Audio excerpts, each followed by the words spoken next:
Bismillah, alhamdulillah, wassalatu wassalamu ala rasulillah wa ala alihi wa sahbihi wa ba'du.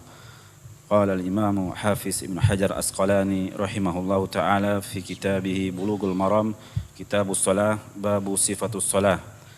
Wa an Umar radhiyallahu anhu annahu kana yaqulu subhanakallahumma wa bihamdika wa tabaraka ismuka wa ta'ala jadduka wa la ilaha illa ghairuka.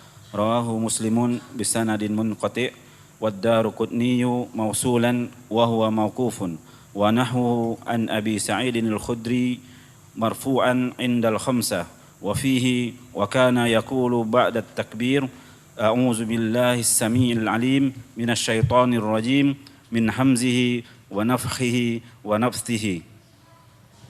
Bismillahirrahmanirrahim. Alhamdulillahirabbil alamin. Wa bihi nasta'in ala umurid dunya waddin. Wa nusalli wa nusallimu ala abdihi wa rasulihi Muhammadin wa ala alihi wa sahbihi ajma'in. Amma ba'du.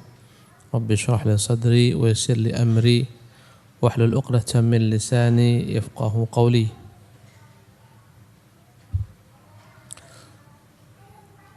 Qala al-musannif rahimahullah wa 'an Umar radhiyallahu anhu أنه كان يقول سبحانك اللهم بحمدك وتبارك اسمك وتعالى جدك ولا إله غيرك. Kita berada pada hadis yang ke-216 menjelaskan tentang jenis-jenis doa istiftah. Pada kesempatan yang silam kita telah menyebutkan doa istiftah dari Nabi yang mulia sallallahu alaihi wasallam yang berbunyi Allahumma ba'id baini wa baina khataayaya kama ba'adta bainal masyriqi wal maghrib.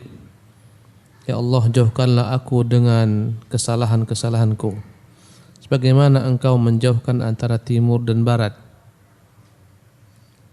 Bermohon daripada Allah Subhanahu wa taala agar Allah Subhanahu wa taala hapuskan daripada hamba kesalahannya, dijauhkan pada masa akan datang kesalahan-kesalahan yang akan terjadi, dosa-dosa yang akan terjadi sebagaimana Allah jauhkan antara timur dan barat.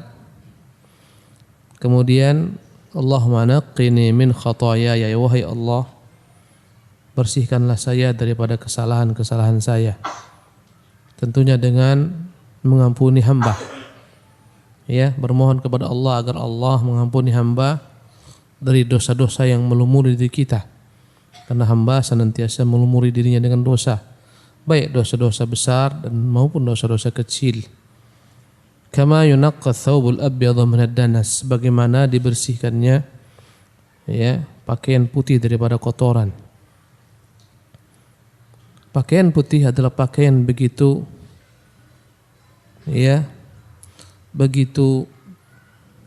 mudah terkotori dan tampak padanya kotoran, berbeda dengan warna lain. Warna hitam contohnya, ya, atau warna biru tua, jika ada nempel padanya kotoran tak terlihat sekali, tapi putih sedikit pun ada kotoran dia akan terlihat. Maka ya, apabila pakaian putih itu dapat dibersihkan dengan sebersih-bersihnya, maka inilah ya pembersih yang paling baik, karena pakaian putih tersebut tampak padanya kotoran. Adapun pakaian hitam, pakaian biru dan lain-lainnya, coklat, ya, apabila dibersihkan sehingga hilang kotornya tak begitu tampak hasilnya, ya. Karena itulah Rasulullah SAW berdoa di sini, ya Allah, bersihkanlah saya dari kesalahan-kesalahan saya, bersih sebagaimana bersihnya baju putih yang tak ada lagi padanya noda ketika dibersihkan daripada kotoran. Allahumma ighsilni min khataayaya, ya Allah, cucilah saya daripada kesalahan saya, bil ma'i wa thalji wal marad, dengan ya bil ma' dengan air, wa thalji dan es, wal barad dan embun, muttafaqun alaih. Kebanyakan ulama menyebutkan bahwasanya yang paling dahsyat membersihkan pakaian adalah ya air panas, itu lebih manjur. Tapi kenapa di sini Rasulullah SAW berdoa kepada Allah agar dibersihkan daripada kesalahan-kesalahannya, ya?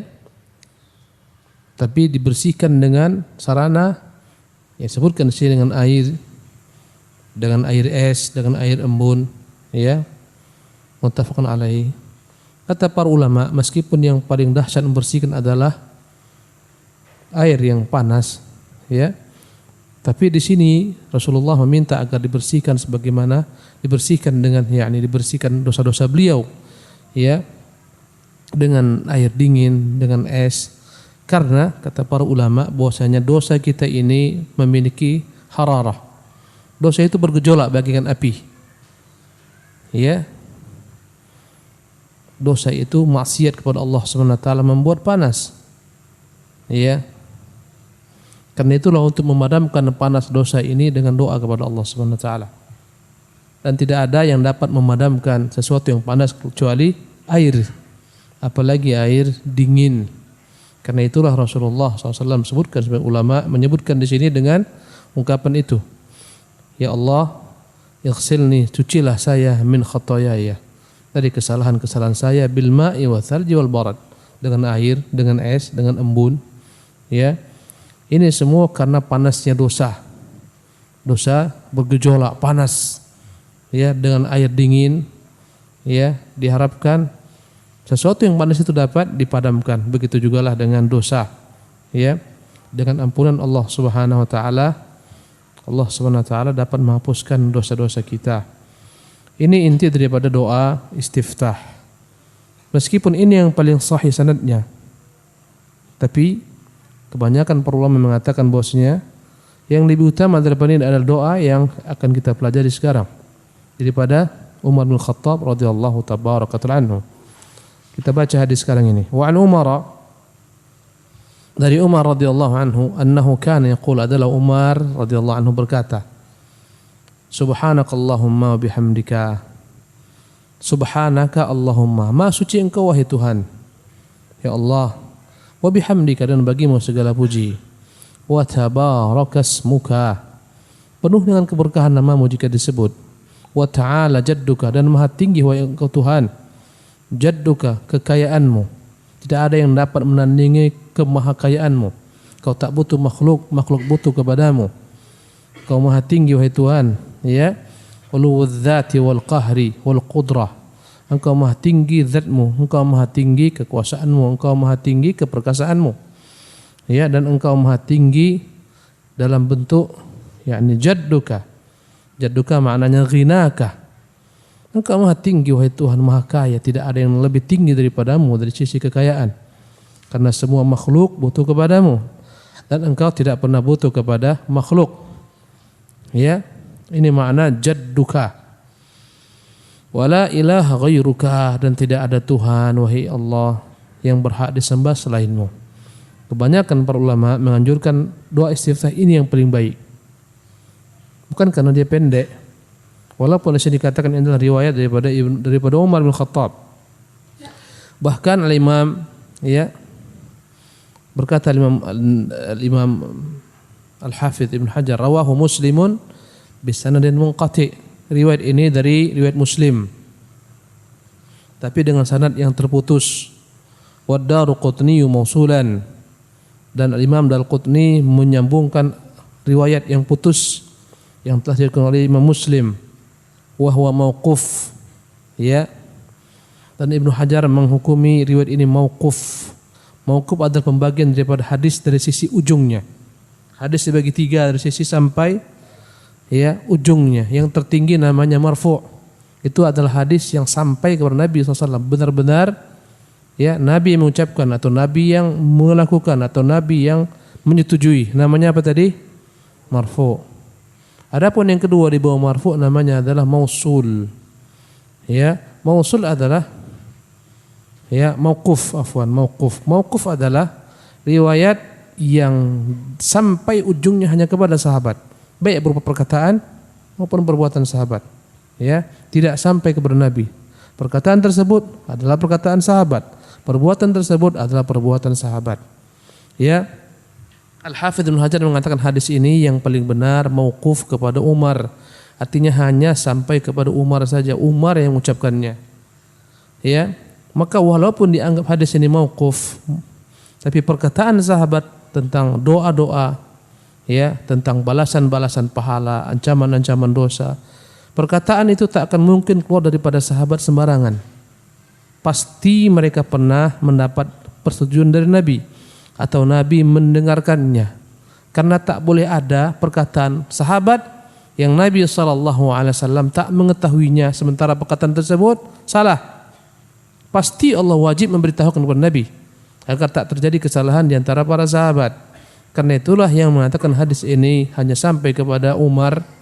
Mereka mengatakan walaupun dia mauquf kepada Umar, tapi memiliki hukum hadis marfu'. Ya, tetapi dia hukumnya sama dengan hadis marfu' karena hal ini tak akan mungkin dikarang-karang Umar. Pasti Nabi menyetujuinya atau Nabi SAW mengetahuinya, ya, atau Nabi SAW pernah mengajarkan kepadanya, tapi tidak sandarkan kepada Nabi yang mulia SAW. Kemudian riwayat dari Umar ini adalah riwayat yang sahih dan yang paling benar hadis ini dari jalur Muslim yang maqtu', tapi dalam riwayat Imam Daruqutni disebutkan hadis ini sampai kepada Nabi yang mulia sallallahu alaihi wasallam. Ya.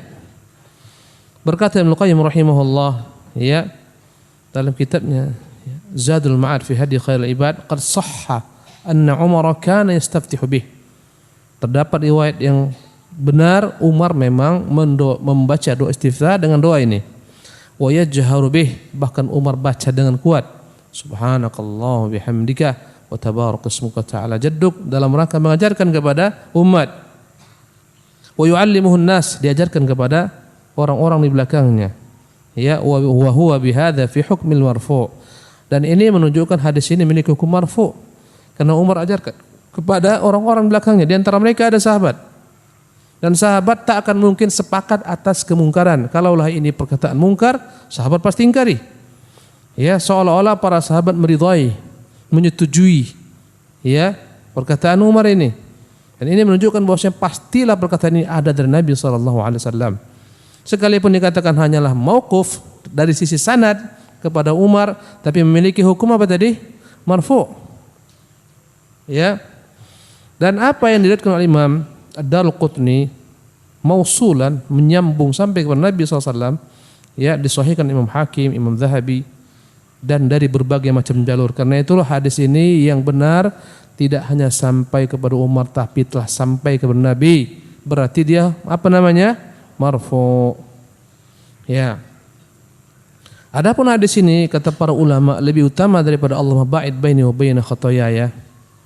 Karena hadis ini adalah merupakan pujian dan pujaan kepada Allah Jalla wa Ala. Ya. Syekh Albani rahimahullah menyebutkan perkataan ulama, kenapa hadis ini lebih utama diamalkan menurut kebanyakan ulama?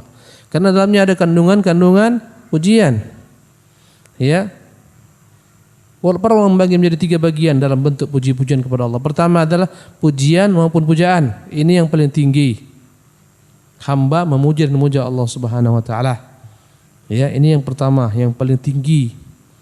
Yang paling terendah adalah doa, di mana seorang hamba meminta kepada Allah Subhanahu wa taala. Ya. Dan adapun riwayat yang sebelumnya tadi yang dikatakan lebih sahih sanadnya, Allahumma ba'id baini wa baina khotoyaya, dari Abu Hurairah, dia hanyalah doa. Ya. Seorang hamba meminta kepada Allah. Yang paling tinggi adalah seorang hamba memuji dan memuja Allah Subhanahu wa taala. Kalau kita perhatikan kandungan hadis ini dalamnya puji dan pujaan kepada Allah Subhanahu wa taala. Ya, adapun di tengah-tengah, ya, adalah ketika seorang hamba berupaya untuk, ya, mengetahui tentang Allah Subhanahu wa taala, nama-namanya maupun sifat-sifatnya. Ya. Yang disebut dengan nama insya, ya. Maka karena itulah doa ini katakan para ulama doa yang paling utama, karena dalamnya terdapat kandungan puji-pujian kepada Allah Subhanahu wa taala. Ya.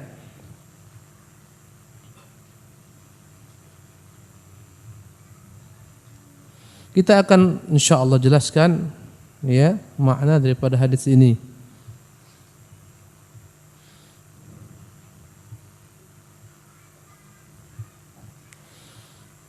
Subhanakallahumma wa bihamdika. Subhanaka kalimatut tasbih.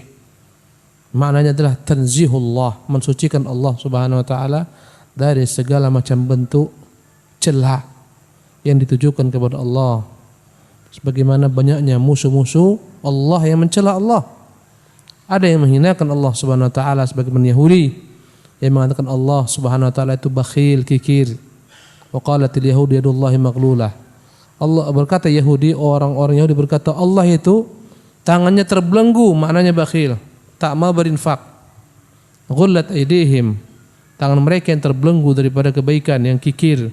Bal lu'inu bima qalu, bahkan mereka telak dengan apa yang mereka katakan. Tatkala Yahudi mengatakan tangan Allah Subhanahu wa taala terbelenggu, kita mengatakan subhanaka. Ya. Orang-orang Yahudi mengatakan Allah itu fakir, kami kaya. Ya. Innallaha faqirun wa nahnu aghniya. Sanaktubu ma qalu wa qatlahumul anbiya. Mereka mengatakan Allah itu fakir, kami ini kaya. Kenapa? Karena mereka melecehkan firman Allah Subhanahu wa taala yang berbunyi, "Man dzalladzi yuqridullaha qardan hasanan?" Siapakah yang mau meminjamkan kepada Allah pinjaman yang baik? Kata mereka, lihat Tuhan Allah apa? Minjam, berarti dia fakir. Kami yang kaya. Ini pelecehan. Ya, Allah Subhanahu wa taala bukan minjam karena Allah Subhanahu wa taala fakir, miliknya langit dan bumi. Kata-kata minjam adalah agar menarik hamba bahwasanya apa yang diinfakkan itu akan pernah hilang. Tak akan diberikan cuma-cuma, tapi Allah pinjamkan dan akan Allah lipat gandakan di dunia maupun di akhirat. Maka kita katakan tatkala mereka mengatakan Allah fakir, kita katakan apa? Subhanaka. Itu Yahudi. Ya. Nasara mengatakan Allah punya anak. Ya. Maka kita mengatakan subhanaka. Mereka mengatakan Allah Subhanahu wa taala punya istri, kita mengatakan subhanaka. Ya, subhanaka kalimatut tanzih. Orang-orang ahlu kalam mengatakan Allah Subhanahu wa taala tidak di atas, tidak di bawah, tidak dalam alam, tidak di luar alam, tidak menyatu dengan alam. Ya, kita katakan subhanaka. Begitulah seterusnya. Ya, kalimat tanzih. Tatkala imam salah, ya, dalam gerak-gerik salat kita katakan subhanaka, maha suci Engkau Tuhan, tidak seperti ini salat yang Kau ajarkan kepada kami. Ya, itulah makna kalimat tanzih. Ya. Dan kita katakan besar sekali keutamaan tasbih ini, subhanaka. Sehingga pernah kita bahas kemarin pagi, gara-gara kalimat subhanaka inilah Allah Subhanahu wa taala selamatkan Nabi Yunus bin Matta. Ya, laula an kana minal musabbihin. Kalaulah bukan karena tasbihnya kepada kami, la labitha fi batnihi ila yaum yub'atsun. Niscaya dia akan dihukum, akan mendekam dalam perut ikan paus sampai hari berbangkit. Apa rupanya ucapan Nabi Yunus? La ilaha illa anta subhanaka inni kuntu minadh dhalimin. Berkata Rasulullah, kalimatani khafifatani 'ala lisan, dua kalimat yang ringan diucapkan, ya, thaqilatani fil mizan, berat dalam timbangan, habibatani ila rahman, begitu dicintai Allah sang pengasih. Subhanallah bihamdih, subhanallahul azim. Maka kata-kata subhanallah ini bukan perkara yang ringan, besar sekali. Karena itu lebih utama. Ya, pernah saya ceritakan riwayat tentang Nabi Sulaiman jalan di atas angin. Maka orang di bawah yang sedang bercocok tanam mengira akan datang hujan karena angin datang kencang. Dia lihat ternyata Sulaiman dengan bala tentaranya. Sehingga dia mengucapkan subhanallah, laqad utiya alu Daud mulkan aziman. Sungguh keluarga Daud telah diberikan kerajaan yang maha besar. Turunlah Sulaiman dan berkata Sulaiman, sungguh kata-katamu subhanallah tak ada bandingnya. Lebih besar daripada apa yang Allah berikan kepada keluarga Daud. Subhanallah. Ya, karena itulah dia lebih tinggi nilainya. Subhanakallahumma wa bihamdika wa tabarakasmuka. Tabaraka ya tabaraku, maha berkah nama Allah Subhanahu wa taala. Ya. Keberkahan selalu jika disebutkan nama Allah Subhanahu wa taala. Ya, karena itulah kita disuruh untuk memulai perkara-perkara yang baik dengan nama Allah Subhanahu wa taala. Ya, penuh keberkahan jika disebutkan menjauh syaitan. Apabila kita mengucapkan nama Allah Subhanahu wa taala tatkala masuk rumah, kita katakan bismillah walajna wa bismillah kharajna wa ala rabbina tawakkalna. Berkata syaitan, la mabita lakum, tak ada lagi tempat bagi kalian di sini untuk menginap. Ya, ini keberkahan nama Allah Subhanahu wa taala. Jika dikatakan bismillah ketika makan, berkata syaitan, tak ada lagi tempat kalian untuk dapat mengambil makanan di sini. Ya. Jika disebutkan ketika orang mencampuri keluarganya pun demikian. Tak akan mungkin syaitan dapat membahayakannya. yang membahayakan anak-anak keturunannya kelak. Begitu berkahnya nama Allah Subhanahu wa taala. Dalam banyak Al-Qur'an, dalam banyak ayat dalam Al-Qur'an Karim, Allah Subhanahu wa taala menyebutkan hal ini, tabarakalladzi biyadihi tabaraka. Ya. Artinya penuh dengan keberkahan nama Allah Subhanahu wa taala. Tabaraka smuka wa ta'ala jadduka, maha tinggi kekuasaanmu Tuhan, keperkasaanmu, kekayaanmu. Wala ilaha ghairuka, tidak ada Tuhan yang berhak disembah kecuali Engkau. Karena Engkau lah maha suci, karena Engkau lah maha tinggi. Ya, tidak ada yang lebih tinggi daripada Engkau, tidak ada yang lebih suci pada dirimu. Engkau lah yang maha kaya, maha kuat. Maka hanya Engkau semata Tuhan yang berhak disembah. Adapun selainmu, semuanya Tuhan tak layak disembah, karena mereka adalah Tuhan-Tuhan batil yang tak berhak menyandang predikat Tuhan, karena mereka tak memiliki kekuasaan, tak memiliki ciptaan, ya, tak bisa memiliki kehidupan, tak bisa menghidupkan, tak bisa mematikan, ya, tak layak mereka disembah. Hanya Engkau Tuhan semata yang layak disembah. Inilah kandungan maknanya. Wa nahwuhu an Abi Sa'id Al-Khudri, dan seperti itu pula diriwayatkan oleh Abu Sa'id Al-Khudri marfu'an indal khamsah, ya, memiliki hukum marfu' menurut perawi yang 5. Perawi yang 5 adalah Abu Daud, Tirmidzi, Nasai Ibnu Majah, tambahkan dengan Ahmad bin Hanbal. Wa fihi wa kana yaqulu ba'da takbir, dalam riwayatnya setelah takbir ada tambahan. Setelah takbir Allahu Akbar, sebelum sebelum membaca Fatihah mengucapkan a'udzubillahi samiil alim minasyaitonir rajim min hamzihi wa nafthihi wa nafthihi. Ini diucapkan ya sebelum membaca Fatihah. Yang paling rajih sebelum membaca Fatihah. Karena Allah perintahkan kita sebelum baca Quran untuk mengucapkan ini. Wa idza qara'tal Qur'ana fasta'id billah. Jika engkau baca Quran, bacalah isti'adzah, perlindungan kepada Allah Subhanahu wa taala. Ya. Dan Al-Qur'an itu ketika berdiri dimulai dengan membaca apa? Fatihah. Sebelum Fatihah ucapkan ini. A'udzubillahi samiil alim, aku berlindung dengan Allah, dialah Tuhan yang maha mendengar apapun yang kuucapkan. Dan kalau aku berlindung kepadanya, dia dengar doaku. Al-alim, dia mengetahui keadaanku yang sedang berlindung kepadanya, yang sedang salat menghadapnya bermunajat. Minasyaitan, daripada syaitan. Dan syaitan itu ya disebutkan syaitan, sebagian mengatakan dari kata-kata ya syaitan, artinya yang bergejolak, karena syaitan bergejolak, api yang bergejolak, dari sana dia tercipta. Ada yang mengatakan dari kata-kata syaitana, maknanya ba'uda, jauh. Disebut syaitan itu syaitan karena jauhnya dia daripada rahmat Allah Subhanahu wa taala.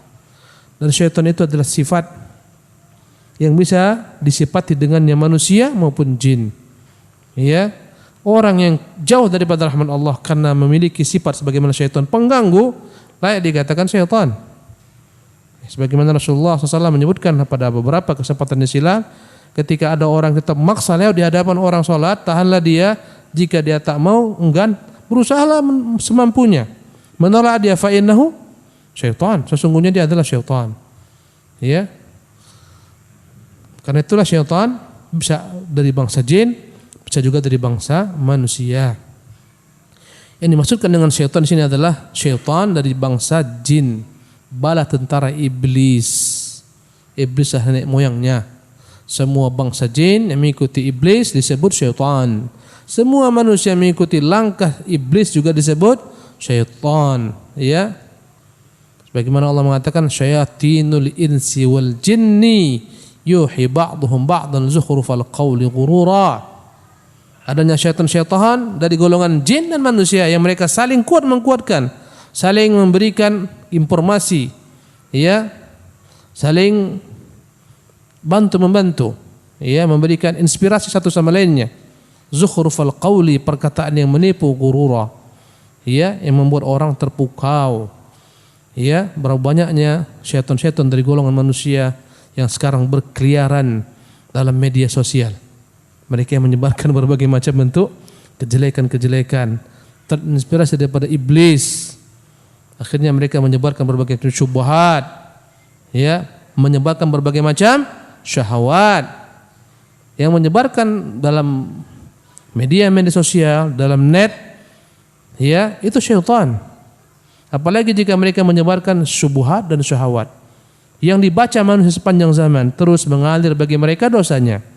Yang memposting syahwat, ya apapun juga sifatnya, ya foto-foto yang tak baik, pornografi, film-film, naudzubillah min dzalik, lagu-lagu, terus menerus mengalir pahalanya, ya terus menerus mengalir dosanya kepada orang yang mempostingkan perbuatan tersebut. Subhanallah.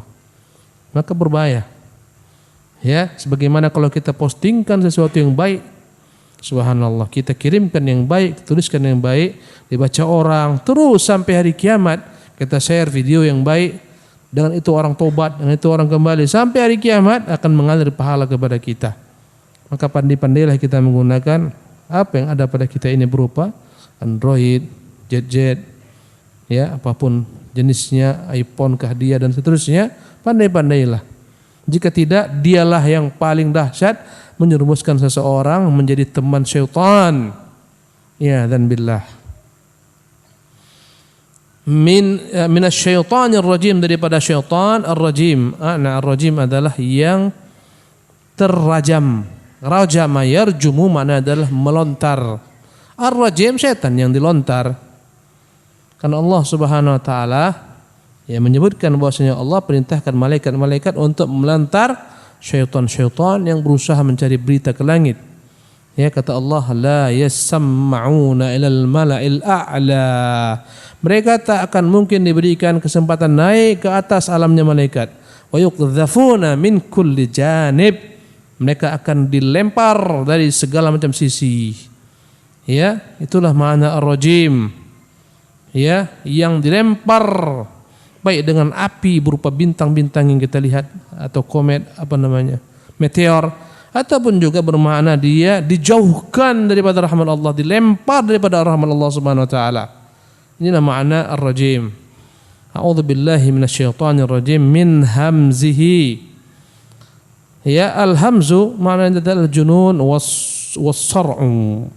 Berlindung kepada Allah daripada akal yang gila disebabkan oleh syaitan. Ya, maknanya al-junun was-sara'. Sara' adalah kesurupan. Kita berlindung kepada Allah daripada syaitan yang terkadang membuat orang bisa gila. Membuat orang kesurupan, tak bisa lagi mengontrol dirinya sendiri. Tak bisa lagi akalnya mencerna apa yang dilakukan dan dia berbuat. Inilah kata syaitan.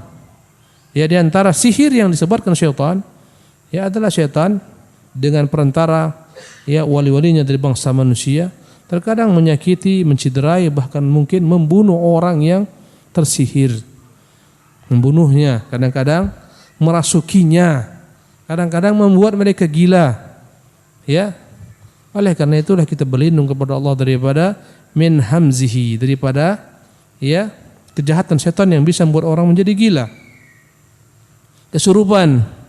Min hamzihi wa nafkhihi. Adapun makna nafkhun ya adalah waswasah, bisikan-bisikan yang dia bisikkan ke dalam hati manusia.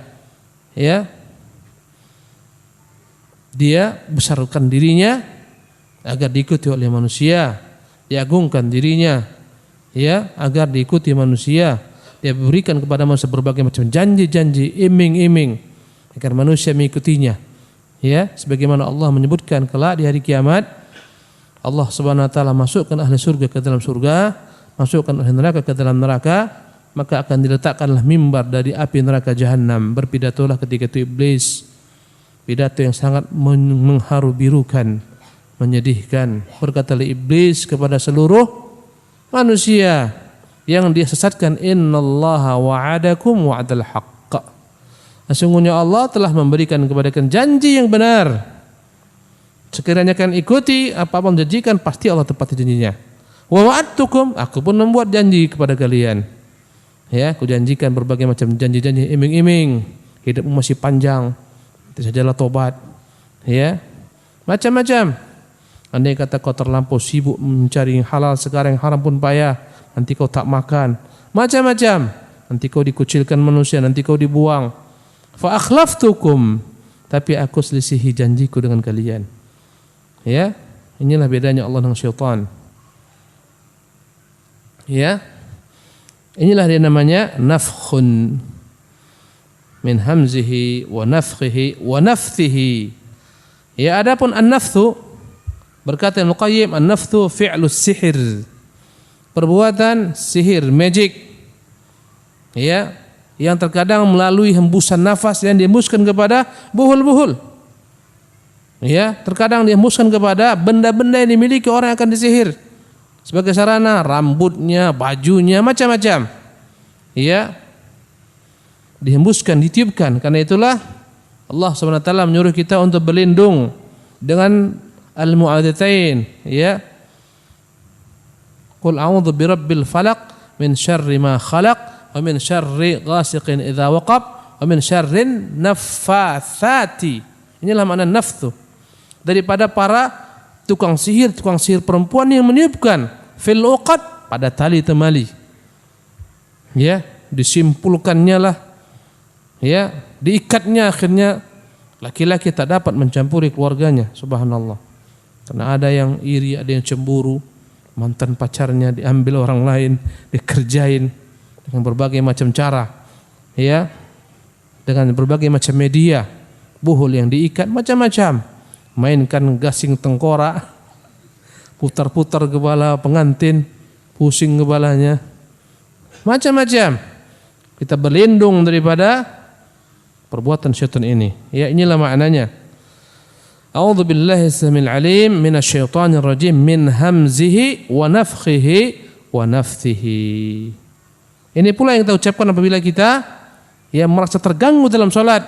Ucapkanlah ini, meludahlah ke kiri, hembuskan ke kiri, jangan meludah banyak-banyak. Marah orang kamping. Ya, ucapkanlah a'udzu billahi minasyaitonir rajim min hamzihi wa nafthihi wa nafthihi. Ya, twi gitu. Ya, itu caranya.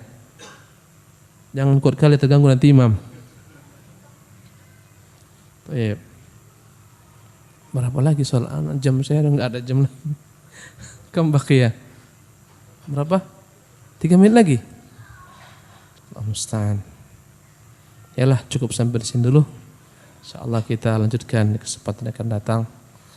Saya ingin sekali membaca kitab sifat salat Nabi. Ya, semoga nanti kalau sudah selesai ini kita bahas dari kitab Bulughul Maram tentang salat.